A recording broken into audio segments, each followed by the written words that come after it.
Querido, sem mais delongas, eu queria ler um texto da Bíblia com você, que está lá em Gênesis, capítulo 1, no versículo 27, que diz assim: Criou Deus o homem, à sua imagem, a imagem de Deus o criou, homem e mulher os criou. Amém? Vou ler mais uma vez. Criou Deus o homem, à sua imagem, a imagem de Deus o criou, homem e mulher os criou. Você já parou para se perguntar, para que eu estou aqui? Por que eu fui criado? Para quê? Qual é o propósito? E talvez a sua vida não tenha sido uma vida muito fácil, e alguns pensam que só vieram ao mundo para sofrer, outros acham que só vieram aqui para poder estar por baixo mesmo, mas eu dei um título a essa mensagem que se chama Um Propósito Maior. Existe um propósito maior para a sua vida e para a minha vida, e é sobre isso que eu quero falar com você hoje. Imagine você que Deus estava muito bem lá no céu, Ele, Jesus, o Espírito Santo, os anjos, os arcanjos, os 4 seres viventes, os 24 anciãos, mas Ele resolveu criar o homem e colocar o homem na terra que Ele tinha acabado de reformar. Sabe para quê? Ele queria ter um relacionamento com alguém. Eu quero contar uma história rápida para você. Bom, no meu tempo a gente falava assim: alguém aqui já levou um bolo? Pode ser um encontro que você pretendia namorar com a pessoa, ou não. Alguém que fez um compromisso com você e não cumpriu. Você lembra como você se sentiu? É uma sensação meio ruim, não é verdade? Eu tenho uma história que aconteceu comigo logo quando eu era novo convertido. E eu me lembro que no grupo de jovens, porque eu já fui um jovem, e nós tínhamos combinado de ir para um boliche. Eu nunca tinha ido num boliche. No domingo, domingo que vem nós vamos para o boliche, aquela coisa toda, e junta todo mundo. E eu fiquei numa empolgação aquela semana, gente. Eu trabalhava na Vale do Rio Doce na época. Eu ia trabalhar, minha cabeça só pensava em boliche. Eu falava: caraca, boliche sábado. Sábado nós vamos no boliche. Chegou na sexta-feira, a gente tomando um café lá na sessão, falei para todo mundo: amanhã eu vou no boliche. Eu nunca fui no boliche, e o boliche é maneiro. Beleza. Fui para casa, eu trabalhava de 14 à meia-noite, era a minha escala. Fui para casa, dormi, acordei, e eu ia muito na igreja. E pela manhã eu fui na igreja, encontrei um amigo. Falei: e aí, é hoje, hein? Nós vamos no boliche. Rapaz, aquele menino fez uma cara de morte para mim. Olhou bem dentro da minha cara e falou assim: nós fomos ontem. Gente, vocês não sabem a sensação que eu tive. Sabe qual é a sensação? Vou te falar. A sensação era a seguinte: eu não sou importante no grupo deles. Eles nem se lembraram de mim. Eles combinaram comigo e falharam. Poxa, eu estava tão esperançoso com isso. Essa é a sensação de quando você é posto de lado do grupo, de quando você não consegue se relacionar bem com o grupo. E aí comecei a pensar: eu não sou importante para esse grupo. Mas como o pastor pregou muito bem hoje aqui no Tadel de manhã, e a cabeça do novo convertido, o que eu fiz? Eu fui no líder do grupo, não perdi tempo, e fui tirar satisfação com ele. Como que você fez isso comigo e tal, e não sei o quê. Cheguei lá na casa do cara, o cunhado dele estava construindo uma casa. E sabe o que eu fui fazer? Eu fui cavar buraco com o cara. Algo Deus estava querendo me ensinar naquele dia, que não era jogar boliche, era outra coisa. Então, o que eu quero dizer com isso é o seguinte: Deus poderia ter nos feito seres pré-programados a se relacionar com Ele, a adorar a Ele, a buscar a Ele, independente do que Ele estivesse fazendo ou estivesse pensando. Mas, na verdade, Ele nos deu uma coisa chamada livre-arbítrio, que é o quê? Poder de escolha. Na verdade, Ele soprou no homem o espírito, a Bíblia diz que ele soprou o fôlego e o homem se tornou alma vivente. O homem nasce com uma predisposição a adorar algo maior que ele. Por exemplo, você vai no Xingu, acho que nem tem mais hoje aqui no Brasil, mas em alguma tribo bem remota que você consiga encontrar, que nunca foi evangelizada, você chega lá, o cara está adorando ao sol, o cara está adorando às árvores, o cara está adorando ao rio. No Egito, eles adoravam essas mesmas coisas, porque o homem nasce com uma predisposição a se relacionar com algo maior, mas é a escolha dele fazê-lo ou não. Deus não obrigou isso ao homem, mas é ansioso para que o homem se relacione com ele. Então é sobre isso que eu quero falar essa noite: relacionamentos. E eu vou falar alguns tipos de relacionamento.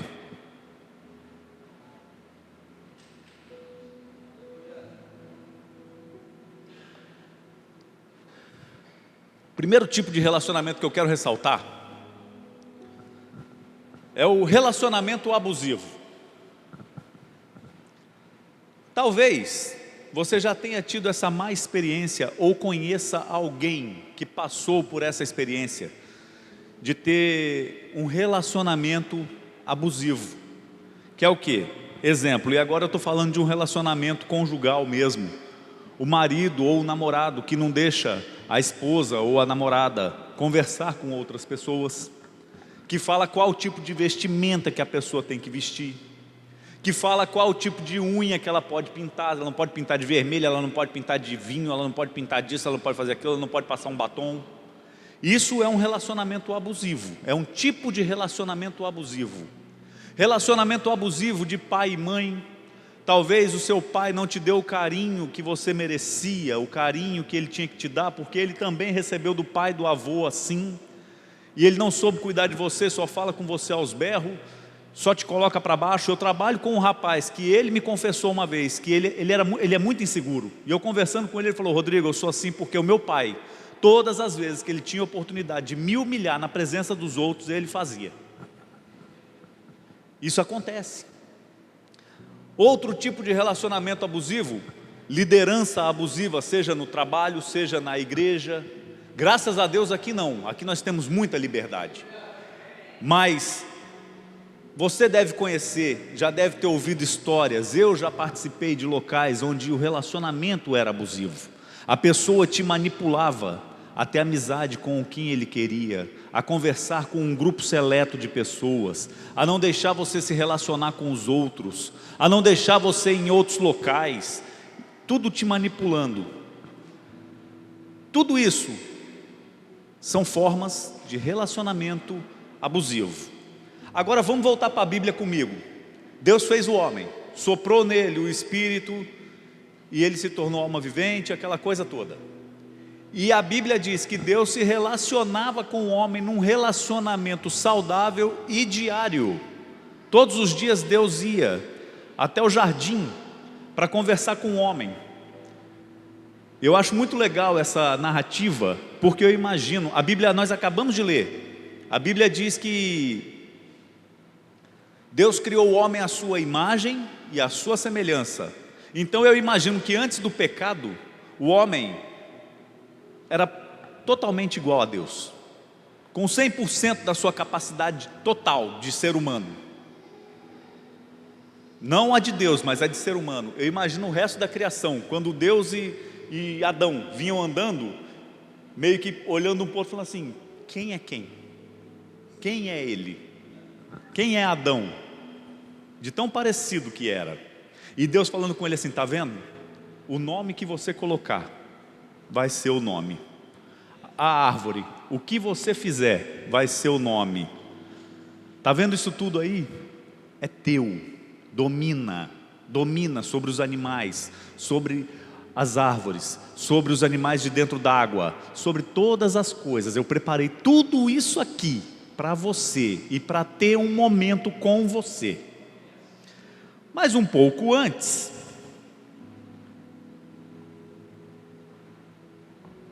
teve um camarada que tinha um relacionamento com Deus, e perdeu por conta de inveja do querer ser igual a Deus, e eu estou falando de Satanás, que já tinha caído, tinha perdido o relacionamento com Deus. E aí o que ele fez? Ele vendo Deus com aquele relacionamento maravilhoso com o homem, ele falou: eu preciso estragar isso aí, eu preciso dar um jeito de cortar isso aí, porque eu não tenho mais, e eu quero atrapalhar isso.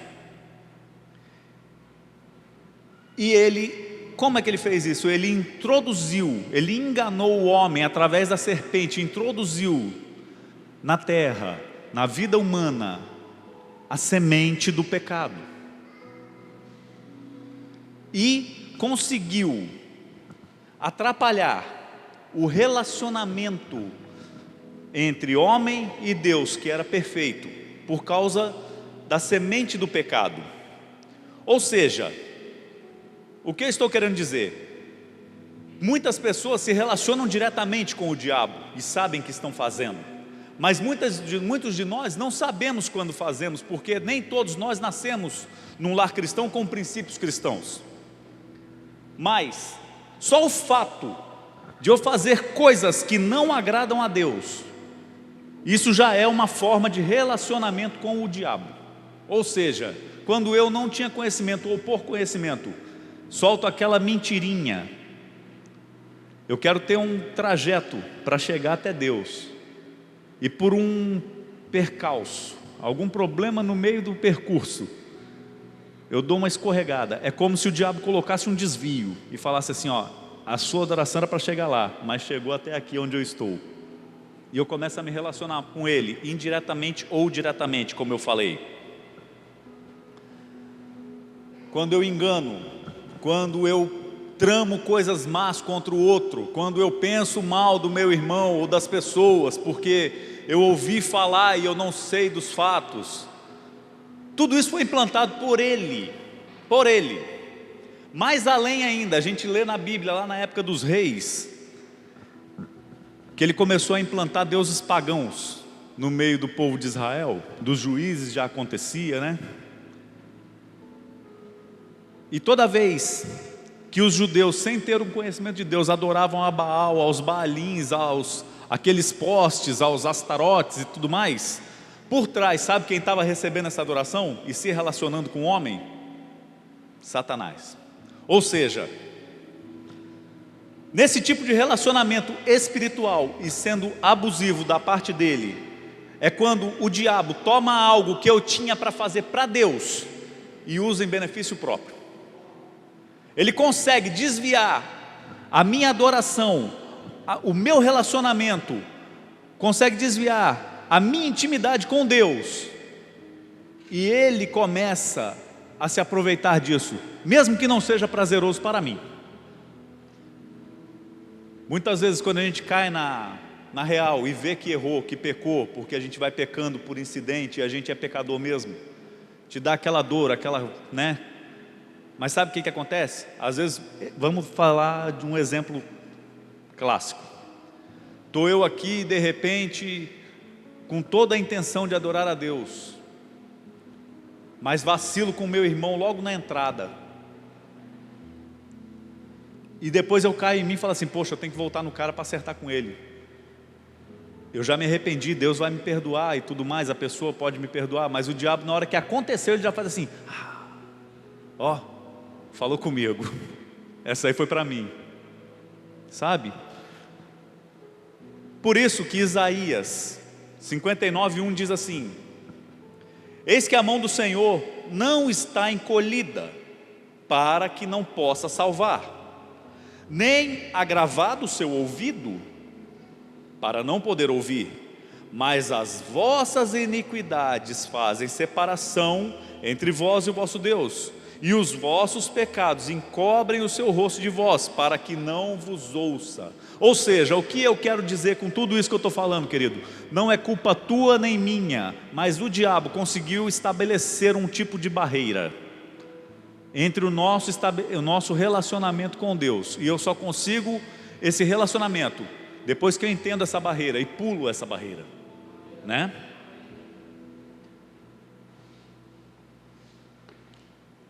Aí vem um segundo relacionamento,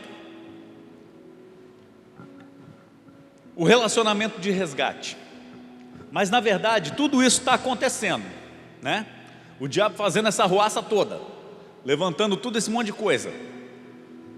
Mas no plano original de Deus ainda continua sendo o quê? Se relacionar comigo e com você. Amém? Deus ainda continua o plano dele de se relacionar com o homem. Mas no relacionamento de resgate, quando Deus tenta resgatar esse relacionamento, parece, eu acho que é a forma que a gente consegue ver, Deus é tão grandioso, Deus é tão maravilhoso, que Ele chega a ser assombroso, tenebroso. E quando Ele tenta se aproximar do homem, o homem fica com medo, porque é muita glória. Vamos lá, eu quero citar alguns exemplos. Vamos no de Moisés. Imagina você, alguém aqui já teve num dia que você está tranquilo fazendo suas coisas no seu trabalho, ou na sua casa, ou de repente você foi lá no centro da cidade e o dia começou até bem, estava nublado, mas aquele tempo vai fechando e aquele dia vai ficando escuro e aquele dia vai ficando preto, aquele monte de nuvem pesada, e daqui a pouco começa a cair um monte de raio, e aí começa a cair um monte de chuva, meu irmão, que as pingas parecem uma pedrada, os pingos parecem uma pedrada, sabe? Já passaram por isso? Eu já passei por um dia assim. Aí imagina você, Moisés sai com aquele povo do Egito, para de frente do monte, o monte está desse jeito, só o monte, todo escurecido, raio para todo lado, um monte de barulho, e Deus falando assim: sobe. Você ia? Eu confesso que eu acho que eu não ia. Eu falo: você está louco? Entrar nessa furada? O negócio está feio para caramba aí. Mas Moisés foi. Ou seja, Deus conseguia se relacionar com Moisés, mas era muito assombroso. Os próprios homens falaram: Moisés, vai você. A gente cantou aqui: vai você, porque Deus é tenebroso demais. Depois, em outro tempo, ou melhor, antes, em outro tempo, imagina você, nunca tinha chovido na face da terra. A Bíblia não relata que houve chuva antes.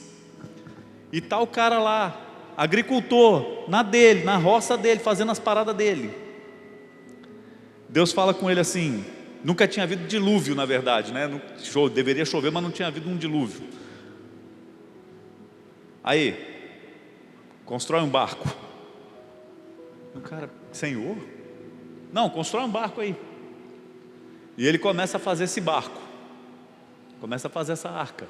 E as pessoas passam e ele está falando: olha, é o seguinte, você vai falar para o povo, vai chover, e vai chover muito, e a terra vai se inundar. Imagina o julgamento que Noé não teve daquele povo. Ainda bem que a obra foi rápida, 120 anos. 120 anos sendo julgado, sendo chamado de louco, e não caiu uma gota do céu. Só quando aconteceu que eles realmente provaram da grandeza de Deus. Tem um terceiro aí, e eu acho que ele é o mais fascinante deles todos, que conseguiu resgatar um pouco do relacionamento com Deus. Está o menino lá no pasto, cuidando das ovelhas do pai, um adolescente, um jovem adolescente, baixinho, ruivo. E de repente Deus fala assim: vai na casa de Jessé, porque eu tenho um cara para ungir lá e ele vai ser rei. E ungiu Davi. Só que, a partir daquele momento, começaram os problemas de Davi. Davi fez grandes coisas, muitas coisas, mas também teve muitos problemas. Mas quando passava por problemas, ele só passava porque ele conseguia se relacionar muito bem com o Senhor. Davi está lá no pasto dele, quietinho, entra uma ursa, ele mata a ursa. Meu irmão, um adolescente matar um urso, por menor que fosse o urso, se fosse um filhote de panda, uma patada é o que precisa, bem dada. Entra um leão, Depois ele vai levar uma marmita para o irmão, que está lá na frente de guerra, e vê um maluco que era 3 vezes quase o tamanho dele, afrontando a Israel e afrontando ao Deus de Israel. E eu gosto dessa coragem de Davi, porque é uma coisa maravilhosa, né? Você vê um menino falando: quem é esse aí que está afrontando o exército do Deus vivo? Eu vou matar ele e vou levar a cabeça dele para o rei. Se você olha e fala assim: mano, o moleque ficou doido de vez, tá lidando muito com ovelha, tá deixando de lidar com gente. Mas ele, lá nas ovelhas dele, a Bíblia diz que Davi era arpista, e que ele era da galera do louvor, e que ele compunha muita música para Deus, ao ponto de, sinceramente, tem hora que você quer ver um negócio que é muito frustrante para mim, é quando o pastor fala assim: abre a sua boca e declara uma palavra de amor, de elogio a Deus. Eu só consigo lembrar de Davi. Eu falo: rapaz, Davi, ele não deixou nenhuma para nós. Ele falou tudo lá no Salmo. Ele não deixou nenhuma. Tudo que você pensa em falar, ele já falou. Lá no pasto. Salmo 23. Eu imagino que o Salmo 23 foi feito naquele pasto.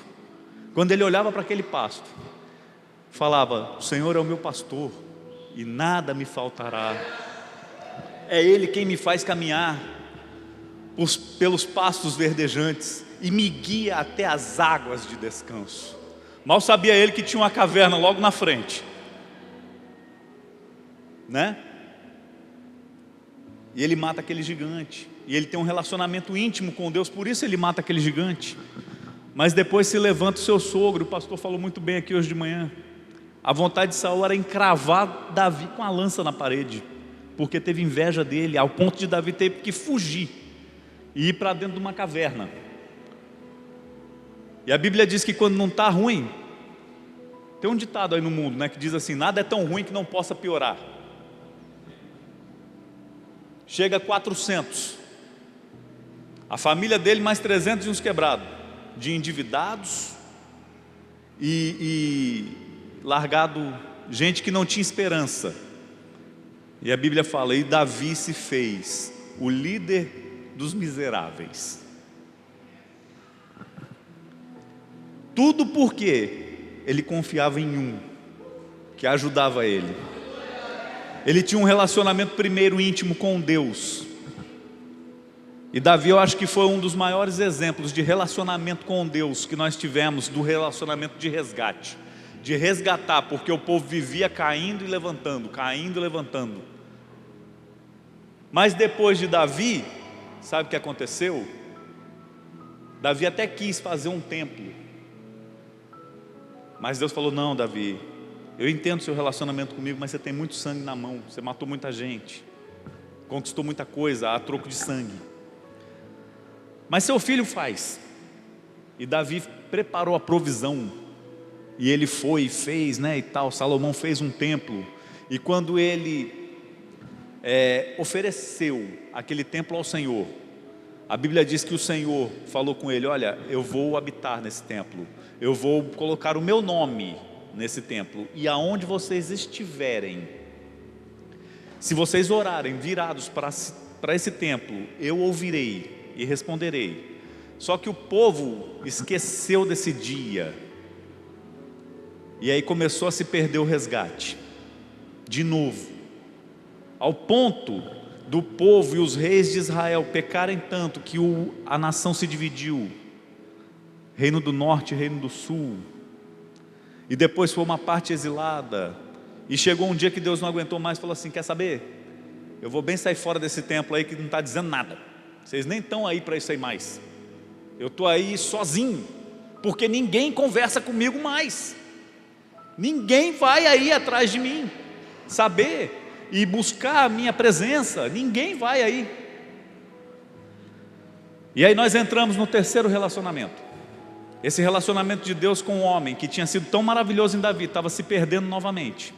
E o povo vinha pecando, e o povo vinha pecando, ao ponto de Deus pegar e falar que não estaria mais no meio deles. E aí veio o relacionamento de filho. Deus olhou e falou assim: não tem outro que possa ensinar esse povo a se relacionar comigo, a não ser você, Jesus Cristo. Aleluia. E para a galera aí que gosta de mídias sociais e tal, eu escrevi o seguinte aqui: mais do que me salvar e mais do que me perdoar, Jesus veio para me ensinar a ter um relacionamento verdadeiro com Deus. Essa era a missão dele.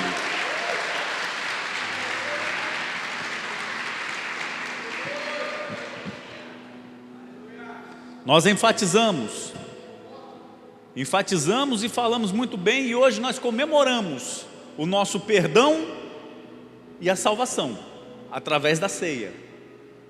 Mas mais do que isso, o propósito maior, como eu falei lá no começo, de Jesus na terra é restaurar o relacionamento do homem com Deus. Amém? Você já percebeu, lendo a Bíblia, eu percebi que Jesus, ele não se importava com o que os fariseus falavam dele, ele não se importava com o que os romanos pensavam dele. Ele simplesmente ajuntou um grupo perto dele, 12 homens simples, e falou: eu vou ensinar vocês a se relacionar com Deus. E aqueles homens viam Jesus orando, aqueles homens viam Jesus jejuando, aqueles homens viam Jesus perdendo noite de sono fazendo vigília, aqueles homens viam Jesus exercendo um ministério e falando somente coisas sobre o reino de Deus. Em tempo nenhum você via Jesus falando assim, indo atrás de um fariseu: por que você está falando de mim? O que eu te fiz? Jesus não se importava com eles, e nem tinha tempo. Ele tinha 3 anos para ensinar cerca de 12 homens a dar continuidade no ministério dele, que era ensinar a humanidade a voltar a se relacionar com Deus.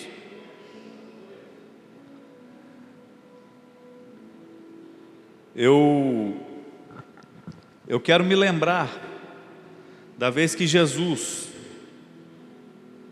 estava no poço, junto com aquela mulher samaritana, você se lembra? Quando ele chegou, ele fez o quê? Ele foi numa boa, falou assim: está tirando água aí? Tira um pouco para mim. Ela olhou para ele e falou assim: você, um judeu, vim conversar comigo? E ele falou: ih, está toda amargurada, está cheia de problema. Mas começou a conversar com ela, e por fim, a conversa deu, sabe no quê? A mulher querendo disputar com Jesus qual era o verdadeiro local da adoração. E eu gosto muito da resposta de Jesus. Jesus falou para ela assim, ela disse para ele assim: vocês dizem que é em Jerusalém, nós falamos que é em Gerizim. Ele falou: pois então, nem aqui nem acolá. Deus está buscando aqueles que o adorem verdadeiramente, em espírito e em verdade. Se for para parafrasear, ele estava querendo dizer o seguinte: aonde você estiver e quiser conversar com Deus, Ele vai estar disposto a conversar com você. Outra coisa que Jesus fez, que eu acho interessante: um dia os discípulos estavam andando, foi a única vez que você vê Jesus perguntando acerca dele próprio, que eu me lembro. Ele fala assim para os discípulos: e aí, o que estão falando de mim por aí? Quem estão falando que eu sou, na verdade? Ele perguntou, né? E alguns levantaram e falaram assim: uns falam que você é Elias, ou um dos profetas. E ele faz uma outra pergunta: mas e para vocês, que andam perto de mim, quem é que eu sou? E Pedro pula na frente e fala assim: o Senhor é o Cristo, o Filho do Deus vivo. Jesus faz uma declaração muito legal naquele dia, que eu vou tentar fazer ela ficar mais fácil para você. Ele fala assim: assim como seu nome é Pedro, sobre esta pedra eu edificarei uma igreja, e as portas do inferno não prevalecerão contra ela.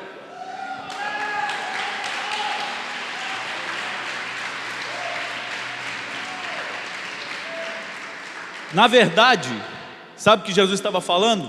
Ele estava falando assim, ele perguntou, e Pedro falou assim: o Senhor é o Cristo, o Filho do Deus vivo, o restaurador de relacionamento.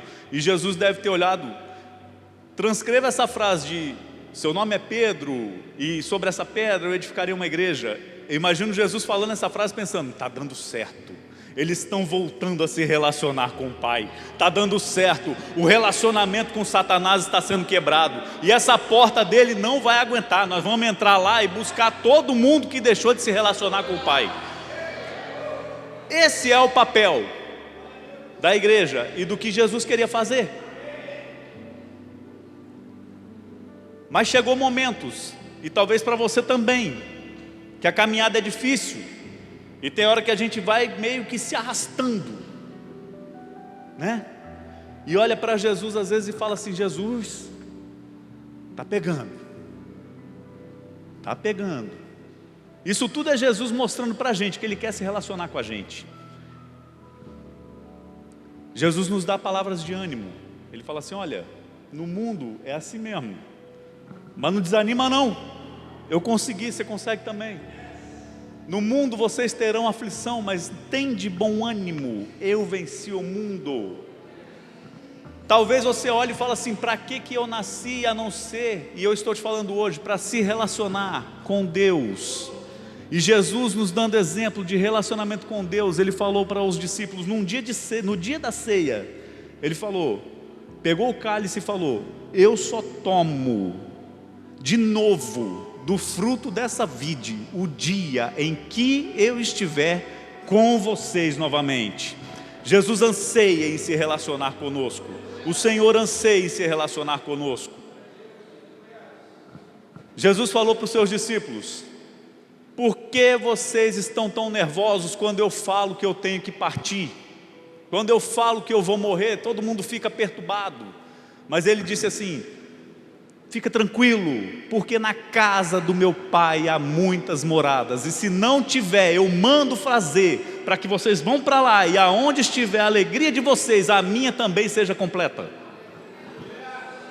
Exemplos de Jesus, mostrando que nós podemos ter um relacionamento verdadeiro com o Pai. E eu já estou finalizando. No dia da sua ressurreição, ele morreu, Ele ressuscitou, como nós falamos muito bem aqui hoje. E chegou um dia, 40 dias depois da sua ressurreição, que Ele falou: agora eu preciso ir. Imagina a tristeza daqueles homens. Mas Ele falou: eu tenho um presente para vocês, só que eu só posso entregar a hora que eu for. Eu vou enviar outro Consolador, eu vou enviar o Paracleto, o Paracaléu, aquele que foi chamado para andar ao lado. Nós honramos e adoramos muito a Deus neste local, neste prédio, e nós cuidamos desse prédio, porque é o local de reunião onde nós nos reunimos. Mas a morada, o nome do endereço de Deus hoje se chama eu e você.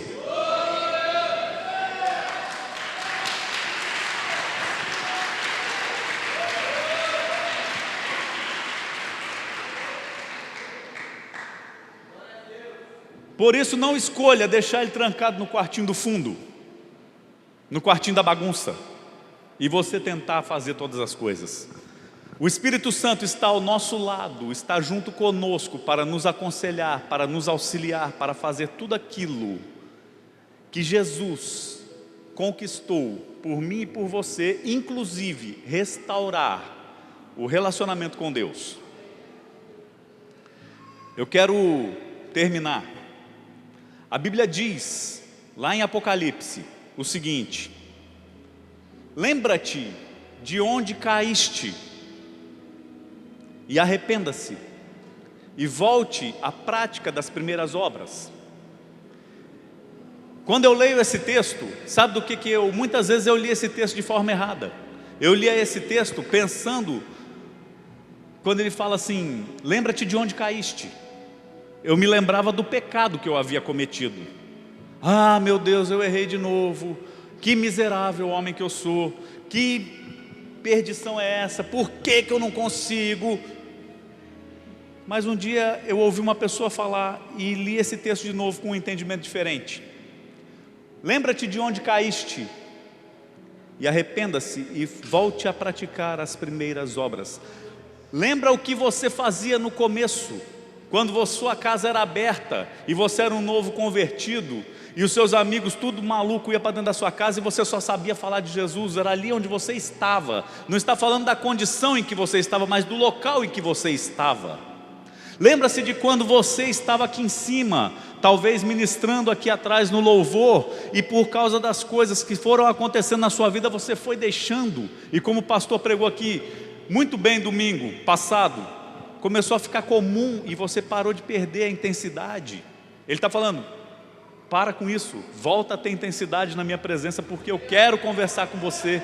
Lembra de quando você ainda pregava aqui em cima? Lembra de quando você evangelizava no seu trabalho? Lembra de quando você evangelizava no ônibus? Lembra de quando você impunha a mão sobre os enfermos e eles eram curados? Lembra-se dessas coisas, se arrepende porque ficou comum e volta a fazer, porque eu tenho muito mais para fazer.